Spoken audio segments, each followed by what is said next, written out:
Hello and welcome to a discussion on capital leases. Please make sure you have watched the first two videos before viewing this video. It's important that you be familiar with the terminology.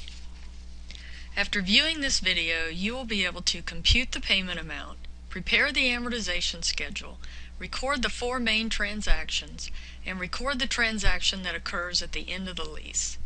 You will also be able to account for a guaranteed residual value. We will start by accounting for a basic lease agreement.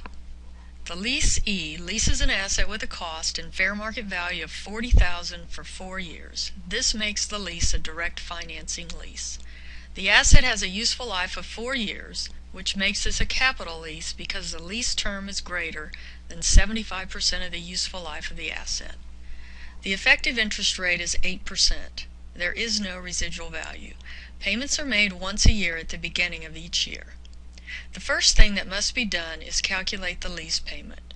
The payment is computed as the cost less the present value of any residual value divided by the present value factor.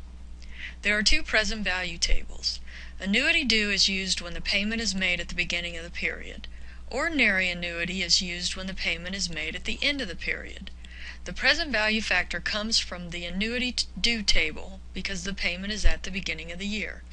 You should pause the video to view the calculation and find the present value factor of 4 periods, 8%, on the present value table in your course pack.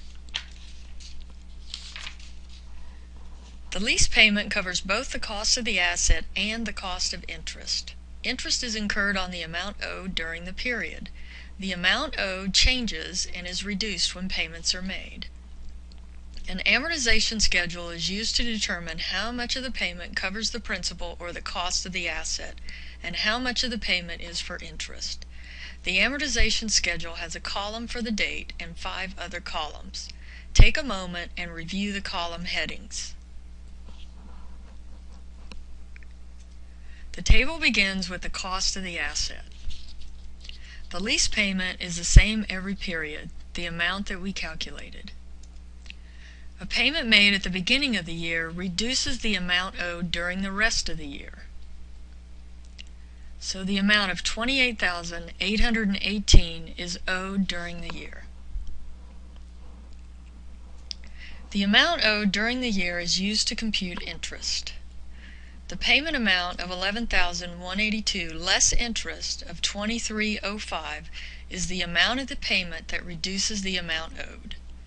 The $40,000 owed is reduced by $8,877 at the end, and at the end of the year, $31,123 is owed. A payment is made at the beginning of 2013, and then $19,941 is owed for the rest of the year. This amount is multiplied by 8% to get the interest for 2013. This is subtracted from the payment to get the amount that reduces the amount owed, and the process repeats itself until the last payment is made and nothing is owed. Let's first look at the journal entries for the lessor. The first entry that is recorded is for the transfer of the asset. The lessor records the transfer of the asset to the lessee at cost and records the receipt of the first payment at the beginning of the lease. At the end of the year, time has passed and interest has been earned. The amount of interest was computed on the amortization schedule. I want to show you what would be different if the lease was a sales type lease. The information would have given the sales price of $40,000 and a cost of $30,000. The lessor would have recorded the lease as if it were a sale of inventory on account, the only difference being that lease receivable is used instead of accounts receivable.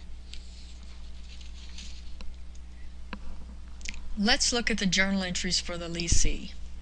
At the beginning of the lease, the leasee records the receipt of the asset and the obligation to pay the lease payments. The payment at the beginning of the year is also made and recorded on January 1st. At the end of the lease, the leasee records the interest expense that was paid by the payment made at the beginning of the year. Interest expense is not incurred until time passes. This is an adjusting entry made at the end of the year.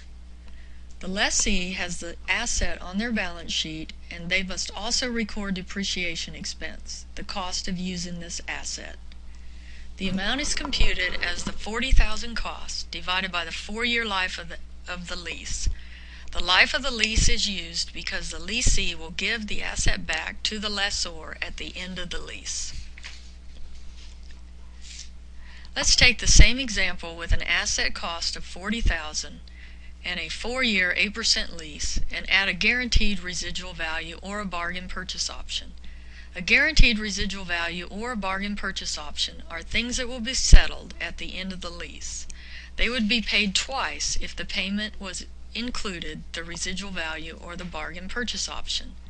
A new payment is calculated without the transactions that occur at the end of the lease. A new payment requires a different amortization schedule. The amortization schedule is prepared using the same steps previously discussed, and the smaller payment results in an amount at the end of the lease of the guaranteed residual value. The $2,000 was not included in the payment and will be paid at the end of the lease either in cash or by giving the asset back. Take a moment and pause the video and make sure you are able to compute the amounts in the amortization schedule. A lease with a guaranteed residual value means that the lessee guarantees that when they return the asset to the lessor at the end of the lease, it will be worth the guaranteed amount. If it is worth less than the guaranteed amount, the lessee pays the difference. This protects the lessor from loss on the asset. If the fair market value of the asset is less than the guaranteed value, the lessee incurs a loss and pays the amount to the lessor.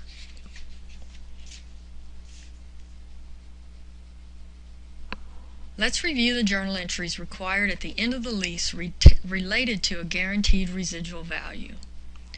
Let's discuss the lessor first. The lessor gets the asset back at the end of the lease. The asset is recorded at fair market value or the residual value, whichever is lower.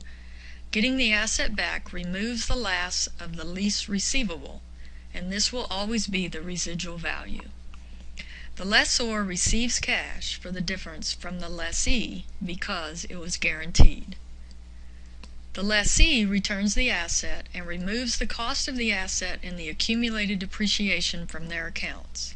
Returning the asset removes the last of the lease liability, which will always be recorded at residual value. If the fair market value is lower than the residual value, the lessee incurs a loss and pays the difference to the lessor. Let's review the journal entries required at the end of the lease related to the guaranteed residual value if fair market value is greater than the guaranteed residual value. Let's discuss the lessor first. The lessor gets the asset back at the end of the lease. The asset is recorded at fair market value because it is lower. Getting the asset back removes the last of the lease receivable, which will always be the residual value. The fair market value is higher than the guaranteed amount, so no cash is received. The lessor returns the asset and removes the cost of the asset and the accumulated depreciation from their accounts. Returning the asset removes the last of the lease liability, which will always be recorded at the residual value. When the fair market value is higher than the residual value, no payment is made to the lessor. After viewing this video, you should be able to account for a basic capital lease, which includes computing a payment amount, preparing an amortization schedule, recording the 4 main transactions, and recording the transaction that occurs at the end of a lease with the residual value that is guaranteed. We will discuss leases with an unguaranteed residual value, a bargain purchase option, and sale leasebacks in the next video. Thank you for taking the time to be prepared for class.